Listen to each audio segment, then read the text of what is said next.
अटल बिहारी वाजपेयी साहब, जिनको भारत रत्न से नवाजा गया, इस मुल्क के वजीर आजम रहे 2 बार। मुझे ज़ाती तौर उनके साथ काम करने का मौका मिला। 3 साल MOS के तौर पर मैं उनके साथ रहा।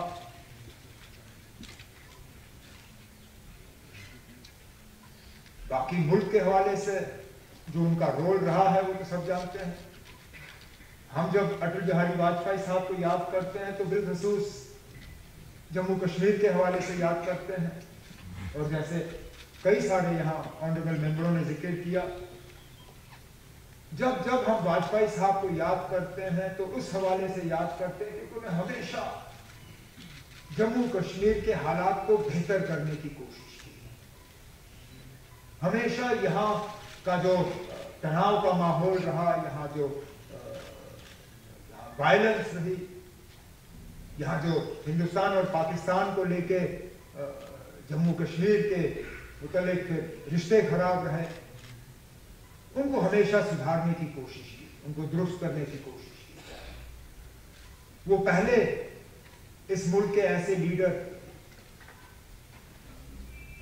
उनको याद किया जाता है कि वो लाहौर बस लेके गए, दिल्ली लाहौर बस सर्विस उन्होंने शुरू की, लेकिन उस दौरान वो मीनार पाकिस्तान भी गए, जो एक हिंदुस्तान के लीडर के लिए वहां जाना और मीनार पाकिस्तान पर वहां पे हाजिरी देना ये कोई मामूली बात नहीं।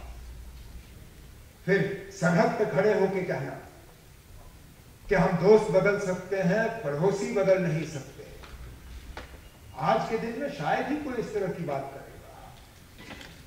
बार बार जब हालात यहां खराब हुए, उन्होंने यही कहा कि बातचीत के जरिए ही मसले हल किए जा सकते हैं, उसके अलावा कोई चारा नहीं।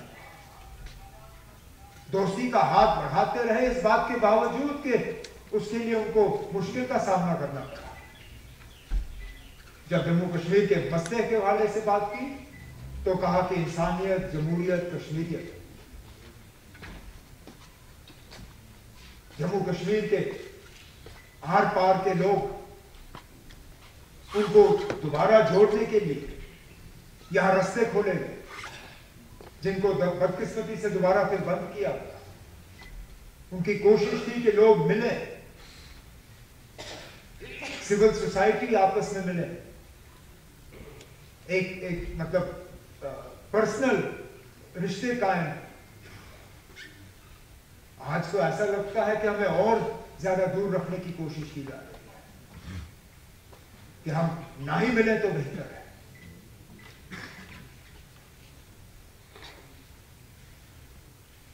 मैं तो मान के चलता हूं कि अगर वाजपेयी साहब के दिखाए हुए रास्ते पे हमने जम्मू कश्मीर के साथ सलूक किया होता तो आज हमारा वो हाल नहीं होता जो हाल है। लेकिन चलिए, वो नहीं रहे, उनका दिखाया हुआ रास्ता याद नहीं रहा। उन्होंने जो नक्शा एक हमें छोड़ के दिया था, उस नक्शे को हमने छोड़ दिया। क्या करें? तारिगामी साहब ने वाजपेयी साहब के बारे में जब जिक्र किया तो असेंबली के रेजोल्यूशन के हवाले से बात की, लेकिन या तो भूल गए बताना, या फिर बताना मुनासिब नहीं समझा। ये सही है कि वाजपेयी साहब की हुकूमत ने उस वक्त उस रेजोल्यूशन को वापस भेजा, लेकिन शायद उसके बाद वाजपेयी साहब को इस बात का एहसास भी हुआ कि जल्दबाजी हुई थी, और उन्होंने अपने काबिना के वजीर को फिर नॉमिनेट किया यहां की हुकूमत के साथ इस पर बातचीत और डायलॉग शुरू करने के लिए। मरहूम अरुण जेटली साहब, अगर मेरी याददाश्त सही है, उस वक्त लॉ मिनिस्टर थे, और लॉ मिनिस्टर की हैसियत से वाजपेयी साहब ने उन्हें नॉमिनेट किया यहां की हुकूमत के साथ एक डायलॉग प्रोसेस उस रेजोल्यूशन को लेकर। लेकिन उस वक्त उसके बाद फिर हुकूमत रही नहीं, हालात बदल गए, और जो हुआ सो हुआ। लेकिन जम्मू कश्मीर को लेके वाजपेयी साहब के जो इरादे थे उनसे शायद इख्तिलाफ करना हमारे लिए बहुत मुश्किल होगा।